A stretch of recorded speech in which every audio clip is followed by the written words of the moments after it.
Hey everybody, welcome to the Face-to-Face Ministries podcast, the #1 resource for learning what it means to have a healed heart, connect more deeply with Jesus, and experience true and lasting transformation in your life. I'm one of your hosts, Kathy Little. And I'm your other host, Melinda Wilson. Please hit subscribe so you don't miss the fresh content we're continuing to release. And while you're at it, we greatly appreciate your help in getting the word out by giving us a 5-star rating and leaving a quick review. You can also keep up with us by following our social media by searching face-to-faceministries.org on Facebook. That's no spaces, no numbers, and no caps. And on Instagram at face-to-face-min, and that's all one word. We want to invite you to join us in our free Face-to-Face Heart Healing Network and in our premium network. Be part of a growing community of people just like you who are wanting to dive deeper into what it means to access the full benefits package of the cross and learning how to help others do the same. Our team also offers one-on-one ministry sessions that can be done virtually, and you can also learn how to help others connect with Jesus and find healing in their lives through training we offer in the ministry model we use. And for more information about all of the resources, trainings, and events that we offer, visit face-to-faceministries.org. And while you're there, please sign up for our newsletter. All right, so let's dive into today's episode. Welcome to episode 109. Come on. We're so glad that you're here. Welcome. If this is your first stop in at the Face-to-Face Ministries podcast, we are happy to welcome you to the family. And if you're coming back again, welcome back. Well, Kathy, we need to have the sound effects of a drum roll. And some of you already may know this news because of Facebook or newsletter list. Newsletter list. How many? Raise your hand. I can see you. Oh, there's only 3 of you on the newsletter list? Okay. Out That's of not okay. The 170 million people that listen to this, only 3 of you on the newsletter list. Why are you not on the newsletter list? We only send it out once a month. Sometimes more, sometimes less. Yeah, depends on what's going on. You need to sign up for it because exciting news comes up, trainings that we're having. But if you are not on the newsletter list, go to face-to-faceministries.org. And you can sign up and it's on the very home page. So stop what you're doing right now. Don't press stop on the podcast, though. Forget to come back to it. No, you won't, because this is your favorite podcast, and you wait with bated breath every week or every 2 weeks or ever often that we drop it to come out. But go and subscribe to the newsletter. But, Kathy, we just sent out some information very, very recently about a really miraculous, amazing, massive shift for us. Most of you know that we have been in California for the past 3.5 or so years, and we knew that was a season, and it has been a really beautiful season, been a hard season, but the season is shifting, and we are moving to the Southeast, which is really in both of our blood. I grew up in Pennsylvania, but spent 20 years in Atlanta, and Melinda spent many years in North Carolina. I was there for about 4. And I really do thrive in the Southeast. I don't know what it is about it, but we are really excited that God fine-tuned the direction for the next season. And He has opened up some amazing doors for us to land in Simpsonville, South Carolina, in a home that will actually be a ministry hub for us. And it is a place where lives will be transformed. We're going to have studio space, office space. Also has plenty of room for guests and trainings on site. We can even have people come for maybe a respite or Sabbath break, and maybe include some Emmanuel Prayer Ministry. So this is a real game changer for us. We're very excited about it. It's a huge, big deal. And we would love to invite you guys to be part of establishing this ministry hub in South Carolina. So we've got information on our website. You can go to the Give tab on face-to-faceministries.org. We are a 501c3. If you guys are benefiting from the content of the podcast, if this has been of value to you, you get it for free. And I don't think there's any better value of anything. I mean, what we've provided has been pretty outstanding. We get a lot of great comments back, and you guys get it for free on the podcast app. But if you guys want to invest in face-to-face ministries and what God is calling us to as we relocate to the South Carolina, Greenville area. We would love to invite you to invest. It's a pretty good investment. I think the soil is pretty darn fertile. A lot of great stuff going on, and we're very excited to get repositioned, and then we're going to be launching some new things in the new year with new training scheduled, coming to Montana, Texas, and the Virginia Beach area again. So be watching for information on that. But that's so wait a minute. news. You said studio. Does that mean that I no longer get to teach classes and do the Heart Healing Network up against the refrigerator in the kitchen? Because I've really loved that in the echoey high ceiling. Now, I'm not complaining, but I have stood against the refrigerator as a backdrop for the last 2 years. Yes, and before that, it was in my own bedroom. Well, because and we I'm literally doing- didn't have any space. My studio space is in my bedroom, and I have this picture of Tahoe over my shoulder, which some people have told me they enjoy, but we have been working out a small space, and we just continue to grow as a ministry, and we need our space to grow as well. And this is going to provide us with actual offices and studio space so we can set up and record better with the podcast and do some video stuff. And we can have guests come and stay and not sleep on the couch. Yes. Or because floor. There's literally no room. Yeah. This is a huge deal. It is my Jubilee year. It is really a dream come true. And it was a massive God story. And if you want to hear about it, reach out, let us know. And one thing Kathy didn't mention, and I am going to be maybe redundant. I don't mean to be, but I don't mind asking. I'm very bold. We actually don't get paid anything for the podcast. I know that you might be thinking, well, they may, some get advertising. We don't have any advertising or anything. In fact, we pay for the podcast, for the subscription service. So, and it's a joy and it's an honor. Yeah. But we would invite you to sow back into that if you're receiving value. One thing that I really appreciate about a church that I was at a couple of years ago is they said, if you're a guest here, don't feel any compulsion to give. But if you're being fed by this house, whether you come here regularly or a guest, but if this is a main place or one of the main places that you're getting encouragement and feeding, we encourage you to invest into where you're getting fed. Yeah. And that is, I always thought, oh gosh, who wants to be the person to do the tithe, sermon or whatever? But sometimes they're the best messages, but it's really just an invitation to, it is invest into the kingdom. And so we joyfully and humbly invite you into that. Yeah, and I'll even go a step beyond that in just some transparency that our monthly Grow Team budget really needs to be boosted to the tune of about $5,000 a month. That would help us to be able to do more of what we know we're called to do. It's just going to help free us up. So we're really asking God to provide that. And maybe you would like to step in as part of our Grow Team. That is our monthly bedrock of givers that support us on a regular basis. A lot of the stuff we have done has been customer focused with our network and trainings and stuff, but we still are a ministry, and we tend to operate much better in the priestly realm rather than the kingly realm. And so we're inviting you to come alongside us with monthly giving, but we also need one-time donations because we're moving from California to South Carolina. And although we're not taking much furniture with us, it is a very costly move, including both of our cars across the country and hotels. And then we got to furnish the place. We don't have any furniture for it. So this is a real big deal. We would love to have you guys help us meet our relocation goal, which we're asking God for 20, conservatively 15, but 20,000. That would be 1,000. Yes, 1,000. And hey, it's super easy to give. Just go to facetofaceministries.org/give, or just click on the give tab and you'll find out there's actually several ways. So we thank you in advance. Yeah. Yes, 1,000. And one thing you said, priest and king, and I can't remember who said that to us, maybe Dan McCullum, but it was, the point was, in case you are like, what does she mean by that?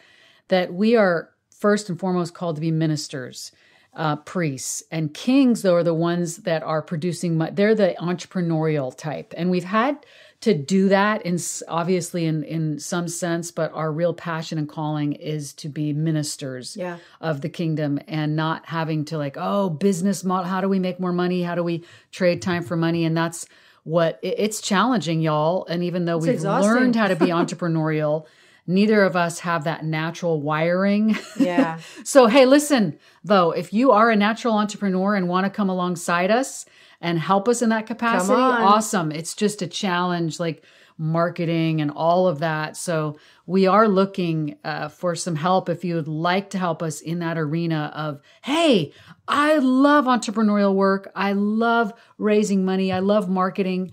Hey, come on. We are actively trying to build a team. We actually just brought on a new executive director and project manager, and very excited to have a new team member join us. And she is giving of her time to us at this point. Investing, yeah. And we're hoping that we'll be able to get to a point where we can hire her officially. But for now, she is sowing of her time into what we're doing. And it really is fertile soil. But enough of that. We just wanted to share some personal stuff going on and let you guys into our reality here. But we do have an amazing guest lined up for today. Who are we meeting today, Melinda? We're meeting Dr. Barbara Lowe. She is a psychologist and a healer and a character. You will she's love amazing. her. We met her at the AACC, the American Association of Christian Counselors. And let me tell you, she had her little dog with her. You need to meet her. She is darling. And yeah, we talk about the dog in the we interview. do talk she because came into the camera. Yeah, you don't get to see this little, I think she weighs like 3 pounds, can fit into your hand. But what really stuck out to me about her is I love this kind of tagline. She uses the faith, fire, and psychology tools from Hearts Returning Home Trauma Healing Method. Don't you love that? Faith, fire, and psychology. Yeah, come on. And this is what it's all about. And we had a fun, interesting, fascinating conversation with her. She's wise. She has personal clients as well as she's teaching others in this method of faith, fire, and psychology. And we were so honored to be with her. I'm sure we'll have another conversation with her at some point. Yeah, it's just lots of fun. I think you guys are going to really enjoy this. It's pretty lighthearted and fun. And then we dive into the deep water. So enjoy. We are sitting across the virtual table. One of these days, we'll get back to doing interviews in person. Yes, can't wait. But we are with Dr. Barbara Lowe, and so excited we have heard about you from our friend Donna Da Silva, who is a mutual friend of ours. And she has been speaking highly of you for months. And then we ran into you and met you in person. I was so excited. We went to the American Association of Christian Counselors World Conference in Orlando in September. And I had no idea you were going to be there. And I saw the poster. I'm like, oh, she's here. And Dr. Barbara is in the house. It was so fun to meet you. And I will just say, if at any time during this podcast recording, you hear either Melinda or myself squeal with glee, it's because her dog has come into the view of the camera. She has the most adorable puppy, and her name is Bella Rafa, and she is absolutely... She's a fur ball. She is a little poof ball. And weighs, how much does she weigh?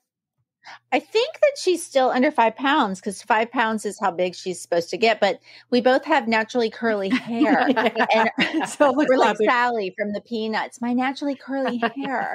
And so, but yeah, hers, I think that I'm supposed to get her dog type groom. So she's getting she's like 2 inches pile of. And what is she? She's a toy Yorkie poo, and I do give her a bath every 2 to 3 days, but she gets really cold. And because she looks like she's like teeny without that fur. Right. She's so much smaller and she shivers. And so I want to blow dry her, but she doesn't like to be blow dry. So I take the diffuser off, which means I blow her out, like there's no product. Like it's a really bad and perm. she goes poof, like there she is. So she really becomes a poof ball. I don't know if they make doggy hair product, but I bet they do. We're just having a conversation about bougie, and that is bougie. Listen, if they have not, if someone right now takes this idea and makes a dog hair product, please give us some kind of commission, the 3 of us, because the idea was born here. And we have bougie that might be, let's see. We could call it bougie dog. Yeah, There you bougie go. dog. There you go. Bougie Wow, dog. wow, bougie. All right, trademark. Yeah. Someone put a TM on that. I can trademark that. We're in the next 6 months, we're going to see it on Amazon. I'm just saying. Yeah, That's right. It's probably That's already right. there. I don't know. We just I haven't don't know. found it yet. I think this is a good entrepreneurial idea. Yeah. Yeah. Yeah. And actually, Or even low noise blow dryers that diffuse for poodle breeds. oh you go. yes, doesn't scare them. Yeah. Yeah. Yeah. That's a great Yeah. idea. Doesn't traumatize your dog. There you go. So you don't have to send your dog to a dog Psychologically psychologist safe for the- after. Yes. That's a really good segue-ish, because we are going to be talking about trauma, which does not sound like that right now. No, let's take an ease into the freeway, because Yes. you know what? People need to laugh. That's true. I And think Yes, smile. laughter is so good. It's actually healing. It is literally healing. You know, there's some things that happen when we sleep and we laugh that don't happen other times. So there we you need to go. laugh. Well, and Dr. Barbara, you brought Bella Rafa to the AACC, and you know, people are so drawn. They also need that, just the cuteness, like, and there's no drama with a little puppy. There's no weird, relational vibe thing. It's just everyone melts when they see a puppy. They just do. And it's this instant, my defenses are down. And I just want to melt into this thing.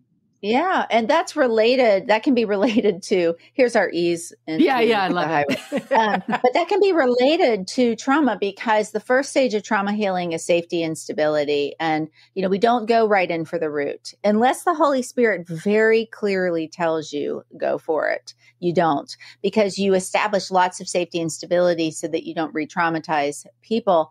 And puppies also as humans, we're made to co-regulate. The Bible says it's not good for humans or man to be alone. And so we need to co-regulate with people. Now we need God much more. God's the stronghold of our life. He's our secure attachment. But there's something about that co-regulation that does help us regulate our nervous system. And then there's a tool I like to use that I've borrowed from Diane Poole Heller, and I've kind of made it Christian. It's called Kind Eyes, that uses our we think it uses our smart vagal nerve, our polyvagal, our ventral vagal nerve, where we can use our imagination to do what God says, think whatever's pure, kind, lovely, think on these things. So we can think about a pair of kind eyes looking at us. Now think about a puppy looking at you, or a dog you had. Don't you just immediately soften in your nervous system? Yes. So that's a skill I teach, is kind eyes, when I'm teaching people safety and stability skills. Then nothing heals better than encounters. Jesus healed trauma only by encounter, right? Whether it's a deliverance encounter or an encounter with his love, power going out from him, it was all encounter. And so encounter, I think, is the highest form of healing. It's the best. It's the cleanest, right? But so we can take kind eyes into an encounter where we can imagine the kind eyes of Jesus, the kind eyes of the Father looking at us. And as we begin to think on that, before long, God starts to show up in that and encounter us with his eyes. And so these are tools that we use. And this is why we love puppies, because it actually helps regulate our nervous system with those kind eyes and that soft fur and that sensory regulation and that nervous system that is happy to see you. And so your nervous system and your mirror neurons react to that. And we can use those things to help us with stability. And this is why I'm training her to be a therapy dog. Yeah. Well, she certainly fits she fills the bill. She's very magnetic and very, very cute. And, we will introduce you to some level in our little bumper ahead, but I would love for you to introduce what do you want our audience to know about who Dr. Barbara is? I would love for you to take the opportunity to fill them in. Well, if you were to see me, you'd probably, you'd see all the letters behind my name. You'd probably think, oh, her parents probably put her through school. She probably had all these different opportunities. But what you probably would not come to mind is that I was homeless for part of my childhood because my parents didn't want me. I've had a child die. My dad's died by suicide. I have 9 out of the 10 adverse childhood events that are considered the 10 big abusive, neglectful things that can happen that can cause everything to go awry in one's life. So what I want you all to know most about me is that, number one, Jesus loves me and that I love Jesus because he loves me. Because I could start out by saying I love Jesus, but he loved me first. So he loves me just like he loves you. And because he first loved me, I love him so much. And I would have none of those letters behind my name. I would not be who I am today, doing what I do today without him and without the things he's brought me in to learn, to grow. And so I have a ministry with about a staff of 15 that's constantly growing, and that's 3 years old. And in that, I create coursework for trauma healing.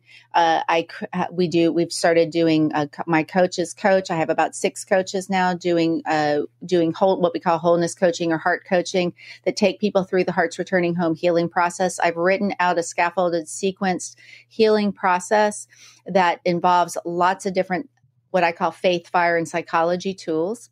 And then I also have a large or medium-sized psychological practice, also with about 15, a staff of about 15 that is growing like, we're not going to say like weeds, like chaff.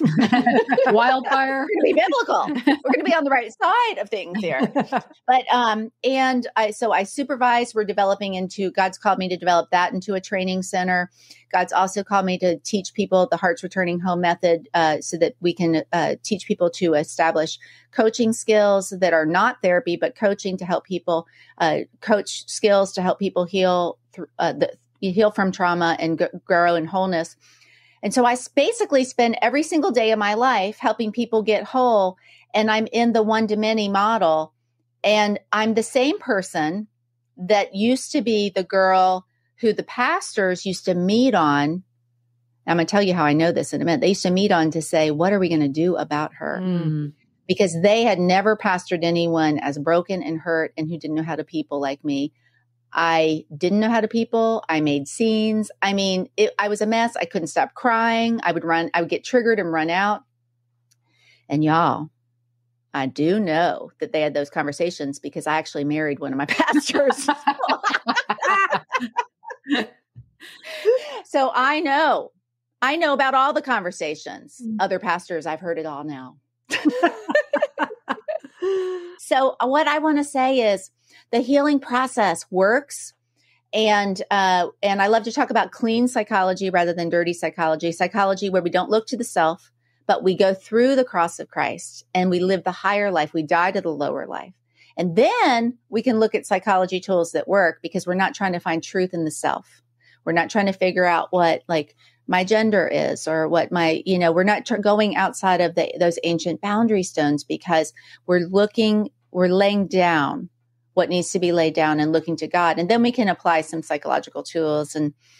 And so that's what I do. That's a little bit about who I am, but I definitely have a backstory. In fact, my husband and I joke sometimes. I'm like, honey, I'm so sorry. Cause I'm like that steak you get where you pay extra to get that hot mess topping on it. And sometimes I'm like, I'm so sorry, honey, that the hot mess topping costs more. Well, oh dear. There's so many comments I could make there. I love it. But, people love hearing a story. Not so much like I was this, and all these terrible things, although some people do like that. I think because they want to know that other people are as messed up or worse than them. Or that there's hope. But I want to focus on the hope, and I want to focus on just the on-ramp. We used that term before, but how did you get on this on-ramp to healing and not stay? Because a lot of people we know stay in that stuck place. You're saying this, and we know probably there's millions of people that never get out of that unstuck place and are out of that stuck place. So tell us just about how you got onto the healing journey and where you are, like how you became even Dr. Barbara from being this total hot mess. I'm still a hot mess sometimes. My husband would attest to Well, that. join the club, honey. Yeah. It was a process, really. And it's so interesting looking back because I even used to be a therapeutic curriculum developer and a curriculum evaluator, not knowing that God would use all those skills, even to where I would write my own therapeutic curriculum for trauma healing. And he's just so good. But I got saved or came to Christ, was born again. And I really was. I was born again and really had that born again experience. And about 19, but I was already looking for answers. I'd already been hospitalized. I had severe eating disorders. I had all kinds of problems. And I was already coming to the end of myself. And I was like, anything but Jesus, though. But God wooed me. I became a Christian. And God began to speak to me here and there. I have big plans for you. You're going to be influencing many. And I began to have a desire to go to school. And I used to really white knuckle it through the weeks, though. It was so hard to be in my skin. It was so hard to be in my skin. And so I would just white knuckle it between church meetings, and I had people mentoring me and stuff. But anyways, I began to heal, and by God's word, God's presence, and some of the things I did right, thank the Lord, is that I pretty much had a quiet time almost every day of my life.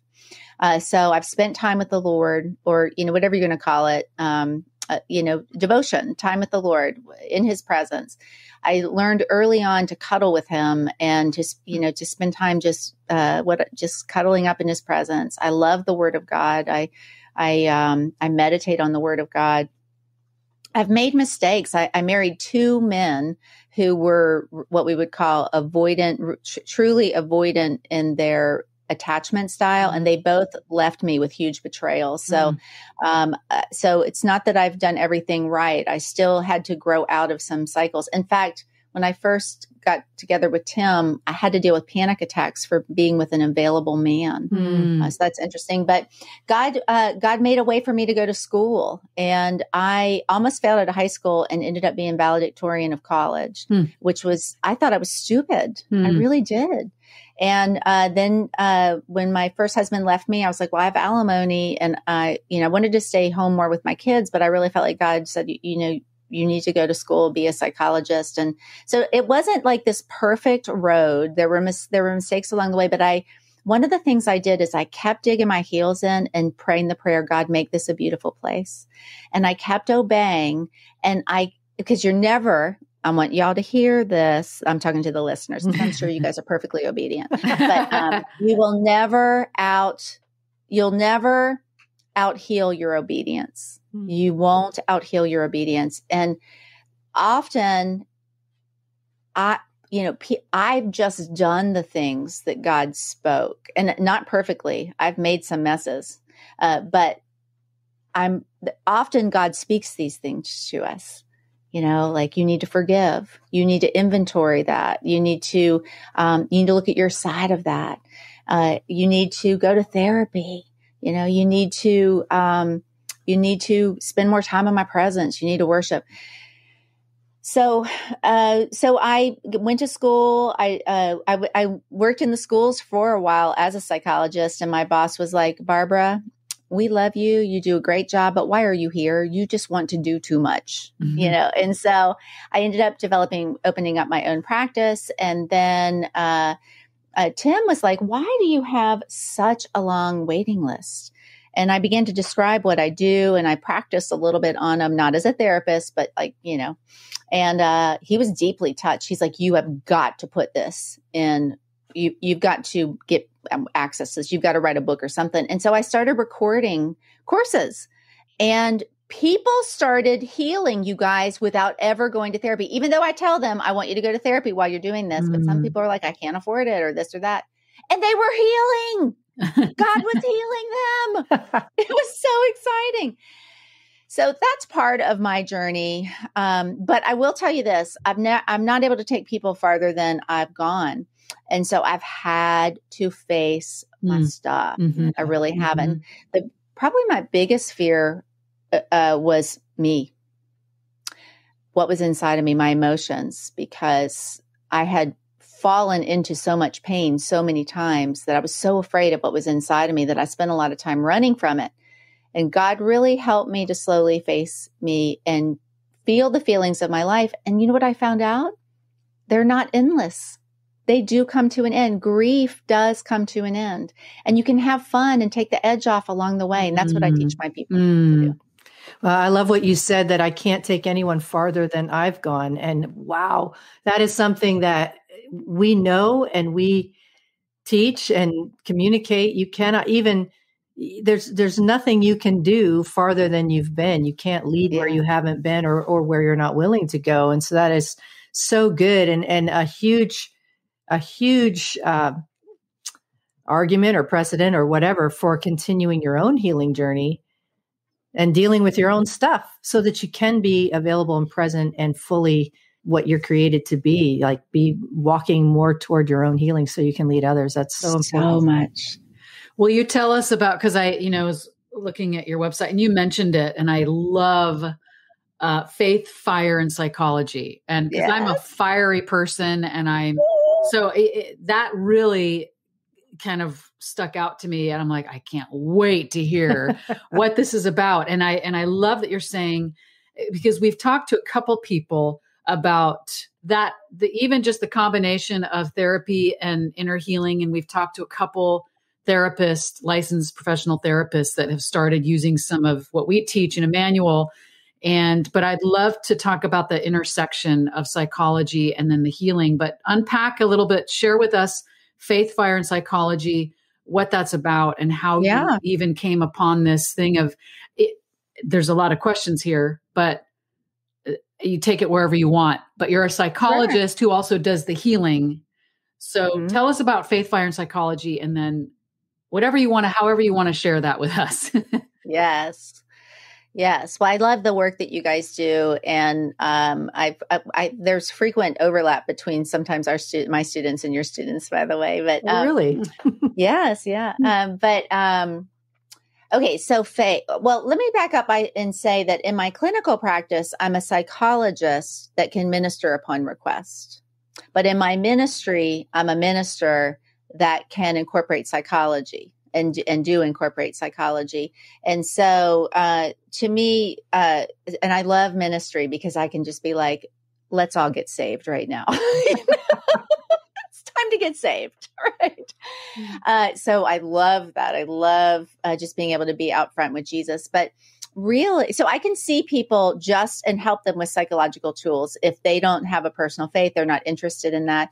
And just like I can, if I break my arm and I'm going to pray for a supernatural miracle, that's what I'm going to first pray for, right? Then if it's not happening right away, I'm going to the hospital and I'm going to have that doctor use science to help that arm. And that's not going to conflict with my spiritual beliefs because I know God is on the side of healing.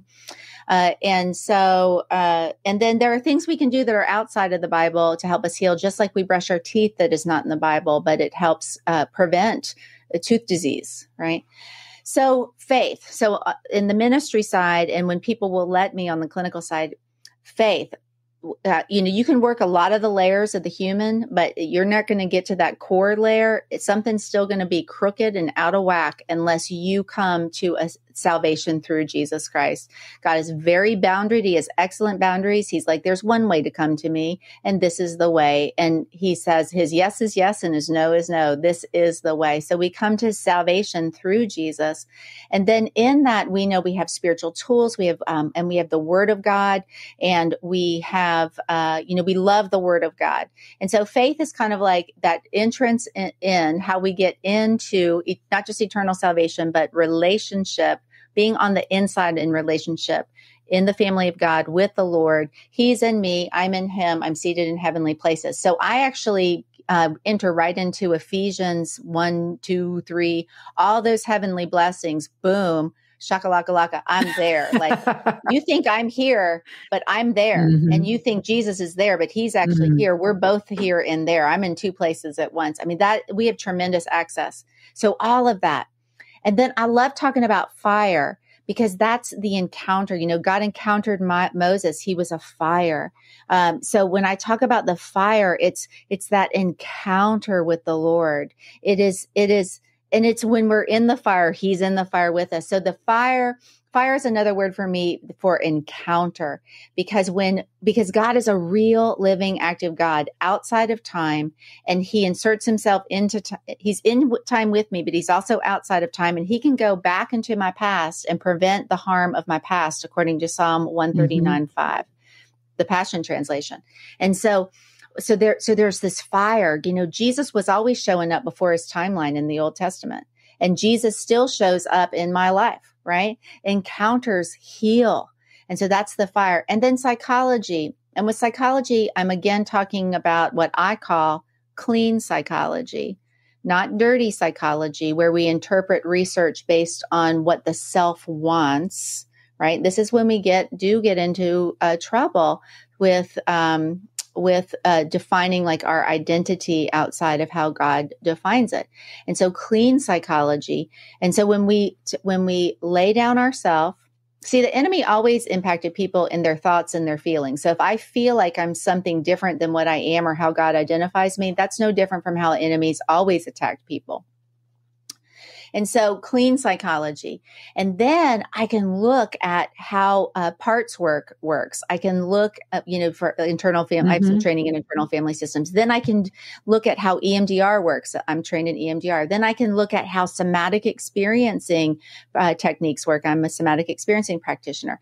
I can look at how schema therapy works and all these different DBT, CBT, all these different therapies that work. And then on the coaching side or the course side, I can take those therapeutic techniques outside of the therapeutic relationship and look for the skills in them where people can apply them and work on those things in a self-paced way. Of course, going through a course is not really, it's a much lower intervention than coaching. Coaching is a lower intervention than therapy. And then therapy is the beginning of the therapeutic interventions that goes all the way up to hospitalization, where people who are suicidal would be. And so we never start at a course when we really need to be inpatient. Yeah. So just a little warning there. But so that's a little bit about the faith, fire, and psychology mechanism. And that is carried through in every stage of the healing process, which is safety and stability, rewriting your story and letting God meet unmet needs. Then the restore, which is time reversing trauma. And I have different methods for time reversing trauma. Then we work on boundary ruptures, also in restore, and forgiveness. And then that last part, integration, where we work on relating from a whole heart. That's when I bring in like the tools from Gottman and EFT and different couples therapy tools. And then launch, where we bring in that life coaching. What are you designed to do? How did God wrap even the experiences of your traumas into that you can use that from where God makes it into a beautiful place. So it's faith, fire, and psychology that's the mechanism or the ingredients. And then what we do is we go through a path with faith, fire, and psychology of safety and stability, rewrite, restore, advance, relate, launch. Wow. So many entry points to the process and journey. That's amazing. And wow. Well, I have break that down. I have Let's a question if you don't. Yeah. No, go Do you have for a it. question? No, Okay. I'm a little blown away. That's amazing. Well, it is. And I think people will be like, give me her website, which we will. But I really want to talk about somatic healing because it's something that, and maybe it's because I'm passionate. I haven't done like formalized courses in it, but understanding the importance of the connection to our physical body. And one story that's coming to my mind right now, and I'm just going to share it because it just popped in. And I didn't even know my body was doing this several years ago. And I might have shared this, but not everyone's heard all the episodes. But several years ago, like, 15, 16 years ago, I was driving in the dark in Pennsylvania on a freeway. And I'm from California. I don't know how to drive in the ice. And of course, ice is terrible anyway. But I hit a patch of black ice and was fishtailing. And then a truck, a semi, was also fishtailing. And so we were like fishtailing at the same time. And in that moment, I thought, I'm about to die. Like it could have happened easily. And somehow I believe it was angels that kept me on the road. Mm-hmm. And so we straightened out, and I was just, of course, like, oh my gosh, I can't believe I'm alive. And then I started screaming. Like after the imminent danger had passed, I started screaming, like blood curdling. I was by myself in the car. And then I had the wherewithal to pull over and got into a motel because I'm like, I can't even drive anymore. Mm. But it was only years later that I found out that my body was a way of releasing the trauma. It was a way of, like, I didn't know why I was screaming after the danger had passed. And I've also experienced that where I've been through something really traumatic and then I just want to laugh. And I'm like, I shouldn't laugh. But then finding out later, there was actually science behind that. And I just want to talk some about, because it's not, even in the world of inner healing, and I've been in the world of inner healing for years, we hardly ever incorporated anything physical into it, like deep breathing or tapping or anything where I do need to scream, and realizing that was a release that my body needed, and shaking and things that we see in the animal kingdom, like doing. I'm so glad that you did all that, because you did. I mean, this is why animals don't have PTSD. Their higher cortex doesn't just suppress it and keep going. Tell us, have a cigarette, have a coffee. Right. Yeah. Go deny it. Have a bottle of wine. Don't cry. Or, if you want to cry or scream, like, I shouldn't cry at that. That was no big deal. Or I'm fine now. I don't need to cry. And it was just done automatically, but we haven't, as I've seen, haven't really talked about that. And I feel like a lot of Christians are almost afraid of, well, no, because it comes out of that. We need to deny the body, right? Like the Gnosticism of the body is like evil. Jesus was like, by faith, I'm not here. But could you imagine Jesus?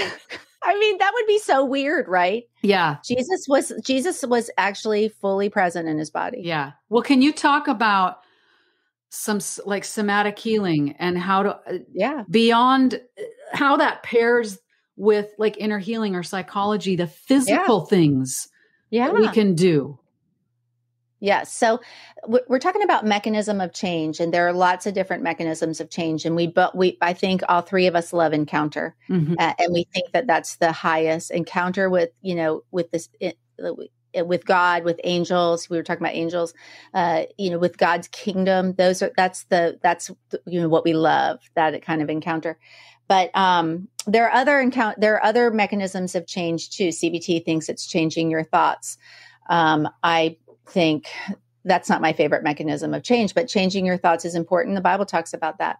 But there can be a discharge and finding resources within our body, and there's so much that can happen in our body. Parts of our body can kind of be dissociated off. We have to bring those back in. You talked about, in that moment, think about this, Melinda. You're like, in that moment, you said, I'm about to die. And something happened in your brain and body where we're like, do I keep fighting or do I surrender to the death? Like, and that happens with people that have like a choking, avalanche, buried alive kind of things.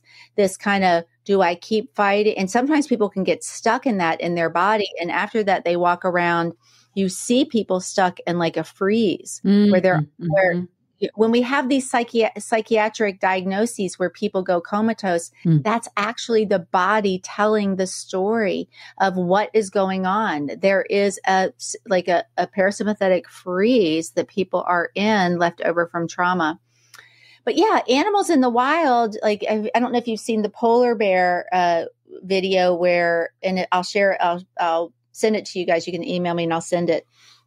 But there's this video, you can probably Google tranquilized polar bear wakes up, but he was tranquilized because they were tracking him in the wild, and he was running away from the helicopter, and then they tranquilize him, and then they show him waking up. And as he's waking up, he's reenacting it and burning off all that trauma energy. Wow. And we don't do that. You know, we don't take the time to feel the feelings of our lives. We walk around, we're busy, but when there's been a trauma, it starts within. This is what shock is, and it kind of shakes its way out. And so taking the time to feeling into our body, like some of the things we work with are the different defensive responses that we do when we're about to hit, like, let's say a car accident. With a car accident, as fast as our lower brain is and our reflexes are, sometimes we don't have a time to even feel the sense of push away before something is coming our way. But what our body and mind really want is to push that thing that's coming on away. And so what I'll do with people is we'll imagine it, and I'll say, okay, we have a pretend remote control, right? So I'll even get a little mouse and I'll be like, here's our remote control. I'm holding a mouse in my hand for the listeners. Mm-hmm. And so we're going to pretend like this is a remote control, and we're going to divide. Sometimes we'll even draw out the car accident in sections. And then in this section, okay, so the car is kind of coming close. Now, what do you want there? I want a giant pillow there. Okay, let's imagine a giant pillow there. All right, now what does your body want to do? My body wants to run, or my body wants to push away. Okay, let's slowly push. And right now I'm pushing my arms out. And so we're imagining pushing away, but we're actually doing it with our arms and feeling it really slowly and slowing it down. So our mind can register, I'm pushing away, I'm safe. And so sometimes we're giving our body what it wanted to have, like a fight, flight, freeze, push away, escape. Other times we're slowing it down and just processing it and let it work out through our body. Like that scream, that primal scream. You were releasing that. That was beautiful. And then you stopped at a motel and let yourself probably shake. And then you talked about it. You did use meaning and making meaning. You made sense of it. But a lot of times we go right to meaning. Why did that happen? Mm-hmm. But we need to do the other steps. Somatic experiencing teaches SciBAM. I'm going to tell you what that is. And these are different parts of a trauma memory that you want to bring together. But I've added something to it because I'm a Jesus lover. Come on. So they say SciBAM, sensations, imagery. So that, wait a minute, SciBAM. So imagery is like 5 senses, because trauma comes in through the 5 senses, right? Unless it's a spiritual, I realize that we also have spiritual woundings as well. But sensory, imagery, SciBAM, behavior, how we act in it. A is for affect and M is for meaning making. So they put meaning making at the end, the place where a lot of therapists want to start. But I have added a P. And I've made up a word because, when you're a curriculum developer, you're like, or, you're marketing your own thing, you make up weird words and you're like, this is my word. But Hebrews talks about, and Jesus talked about, I only do what I see the Father doing. Hebrews talks about that we need to be spiritually mature and use our spiritual 5 senses. So we need a word for this. All right. And psychologists use the word neuroception to tune into what's happening in your nervous system. Well, I have created a word, y'all, and everyone can steal it. Let's get this word in the popular culture. Pneuma-ception, spiritception. Yeah. And so I say SciBAM. What is God doing or saying in this slice of this trauma? Right? We're not going to go to ground zero first. We're going to start out at like T-5. And slowly work our way into like where you almost died. That's ground zero. And then T+5 is where you knew you were safe. And so we work those slices from the body perspective, from a SciBAM perspective. What is God saying in this? And sometimes God, when we welcome God into that slice of that memory, he'll show us what he wanted to happen, or he'll show us where he was actually working that we didn't know. And so we're integrating, like healing is integration, right? It's encounter, but it's also integration and remembering literally the pieces of the sensation or the affect or something we did behaviorally that we had forgotten, and bringing it all together. And then everything kind of sits right back down in a healed, cohesive way.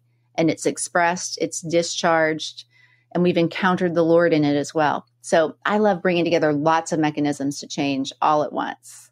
But anyway, there's a lot of somatic stuff in there, but I added other pieces as well I'm sorry, I went off topic. Oh, No, that's good. I was thinking that, I've gotten into just kind of mindfulness practices, meditation, as far as taking time. And people have heard this a lot from me, but I am a very high energy, fast paced fire element, if you want to call it. Like, I have hardly through my life taken time to just sit and be. And one of the things that's been so beautifully healing up with the Emmanuel approach is you do just sit and start thinking about a positive memory, and you experience it with your senses. And then you invite Jesus to show you where he was. And so when I have taken time to do that, it's been absolutely life transforming.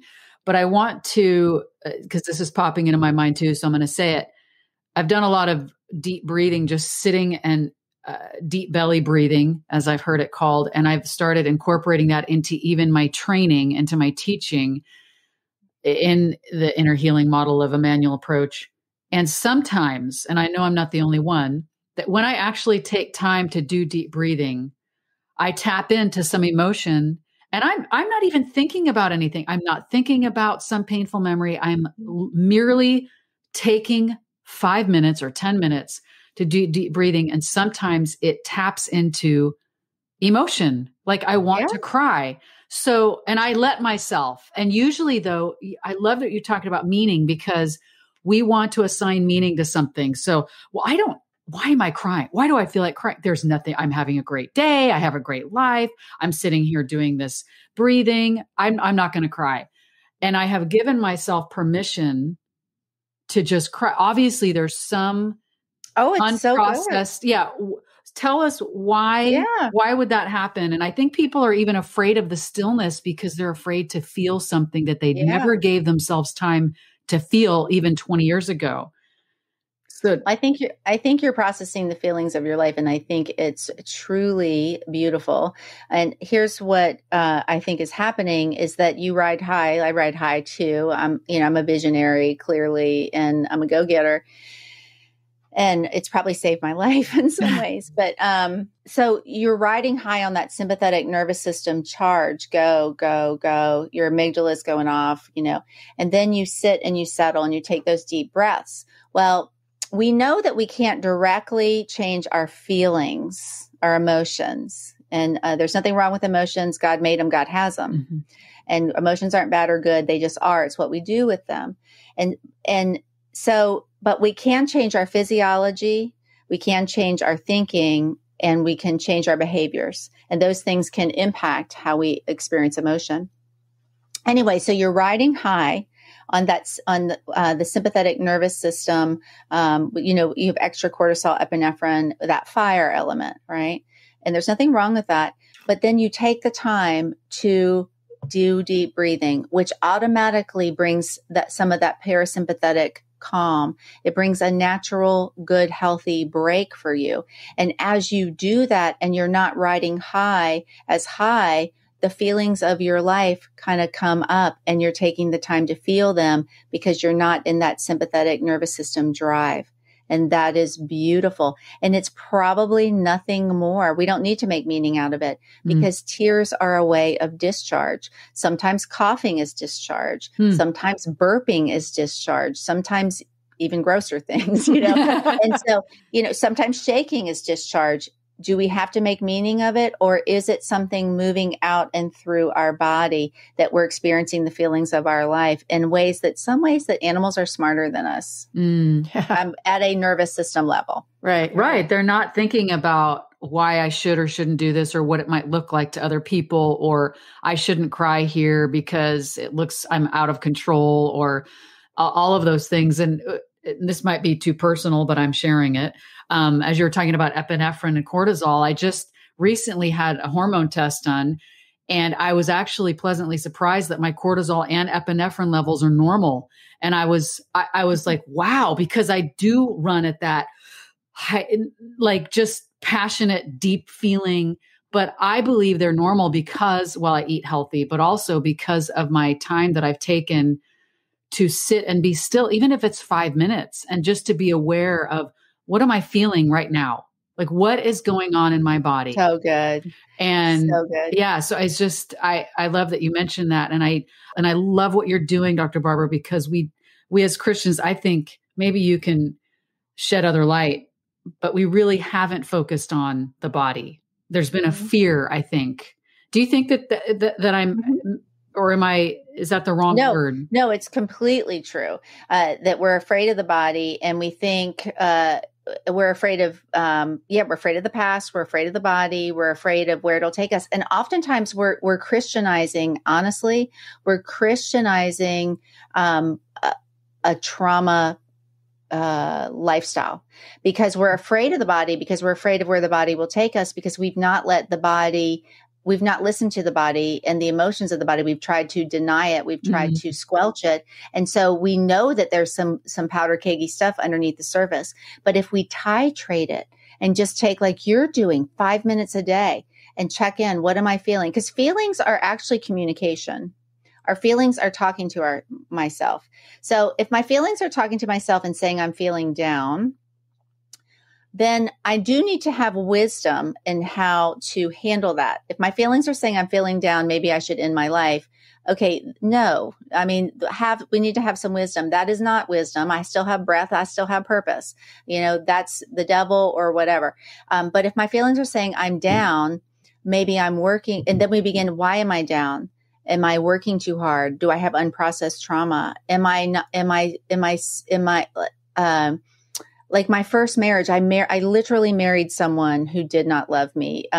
You say, how does that happen? It happens when he has a pattern and I have a pattern, and our radar found each other, and we married each other in this weird state where he despised me and I knew it, but I was in denial. Okay. Yeah. So there was a piece of me, I was afraid of what was inside of me, and even to acknowledge what was going on, I was terrified. Right. And so, but actually taking even 5 minutes at a time and finally acknowledging that and being with that and learning how to titrate that is so much healthier. Anyway, sometimes I think we Christianize that, and we don't understand that the body's just communicating with us. And yes, we're going to live out of that higher self. And we're not going to, if something comes against the knowledge of God, we are going to crucify that little bugger, right? We are. We're going to, and when the enemy tries to talk to us, and when the enemy talks to us, he sounds like our own voice. So we're going to say, no, I don't agree with you, spirit of jealousy or spirit of suicide or whatever that is. But yes, we do have to listen to the body. We are body, soul, spirit. And I think when we go back to Jesus, we have to realize how weird it would be if Jesus was like, no, I'm not even in touch with my body because by faith, I'm not here. That would be weird, right? Because he fully identified with us. He was fully present, but still reigned and ruled over his body. And so that's what we're looking for, being fully present in the moment, letting our peace rest, like red carpets rolling out wherever we go. Let your peace rest on that house. If they don't receive it, you just roll up those red carpets, you take it all back. But how to walk in the place that Jesus walked, because he was so present with his body that he knew when power left it. Yeah, that's true. He did. And real quick, titrate. What's that word mean? You mentioned that a couple times. Slow it down. Okay. Less is more with trauma healing. Less is more with feeling your body. None is not good, but less, slowly. Soften into 1 more teaspoon. Don't try to drink, don't eat an elephant in one day, but each day, a little bit more, a little bit more. So that's titrating. Well, and Father Andy Miller of HeartSync says always in his teaching, slower is faster. And that just goes, we can get so goal oriented, like, I just want to get this.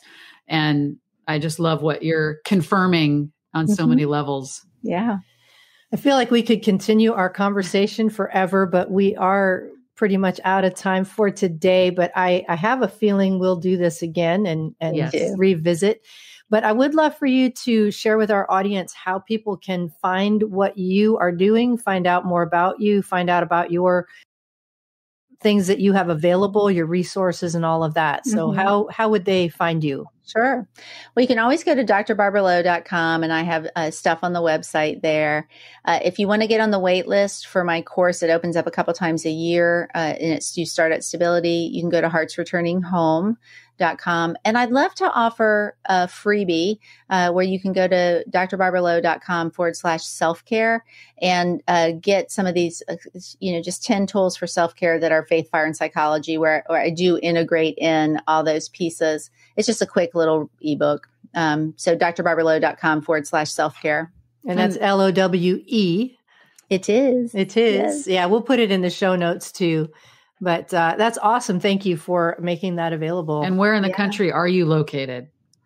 I am in Raleigh, North Carolina. In fact, we're going to have March 3rd through 5th, the Healing Our Hurts conference. Like the Lord's like, girl, just go for trauma healing. Yeah. And so we're going to have talks on all kinds of stuff, and it's going to be good. It's going to be in person. It's going to be, anyway, it's one of our World Women's Wholeness Summits. And so you can go to 3wsummit.com, and that is going to be in Raleigh. And the last year, Donna De Silva was there. I'm hoping she'll be there this year. We're talking about it, but Real Talk Kim's going to be there, and some other people. And, the presence of God was so strong. There was so good. So there's definitely going to be a lot of healing that people are going to experience there. That's awesome. How big of an event is that? It's 400 heinies. Yeah. And, but also we're selling online tickets as well. That's awesome. Yeah. Yeah. And our goal is to break even.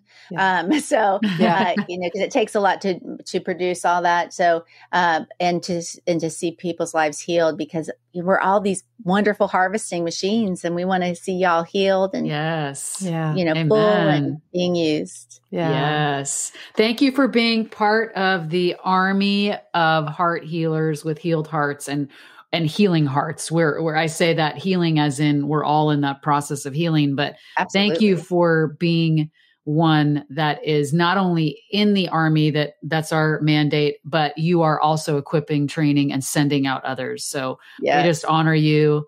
Thank you. And looking really forward to seeing you in November. Yes. Getting a chance to spend some time together at the Healer Gathering, and really excited. That's something that we've not opened up or talked about publicly about, but that is a goal that we have. It is something we will open up probably in the next year or two. But right now, starting with this core group of leaders, ministry leaders in this arena, and y'all, God's doing something with bringing all of us together relationally in a way that completely bypasses the models we use. And it's more about linking hearts together and not merging into one big model, but merging our hearts together so that we can do what we're called to do uniquely. Yes. So very excited that you're going to be part of that. And, we're heading back to the East Coast, so maybe we'll come see you in Raleigh. Please, please. She's doing a little heart with her hands together. Little heart. Yes, so, yes, I have towel warmers. Oh, in a guest room. Yeah, we want to make we have truffles at the door. We're trying to be we're trying to practice hospitality. So bring your extra angel. Okay. So but we would love to have you. You guys can stay with us. Well, now, wait a minute. You're still on the podcast. So are you opening this up to anyone who's listening? Let's just clarify. No. I'm happy to give anyone a truffle. Okay. But, yeah. So let me just, ladies and gentlemen, she's not saying that it's her doors. Of course, you don't know her address, but to everyone listening. But you know what? If she met you, podcast listener, I'm sure she would, because our listeners are awesome. I got to say they are. Really are. But the invitation is open to every listener to plug into what she is doing, what she's offering, the different courses and events that she has. And I think y'all have figured out why we love her so much, and lots of love going around today on the podcast. So Dr. Barbara, thank you so much for being part of the conversation today and for your contribution to healing the brokenhearted. Yes. Thank you. Yay. It's been such a pleasure to be here. What a precious audience you guys have. And y'all, I just love that y'all love getting healed, being healed, seeing healing. Yes. Amen. Absolutely. Thank you for joining us today. If you're enjoying this podcast, please share it with your friends. And please stay tuned for more great content coming your way.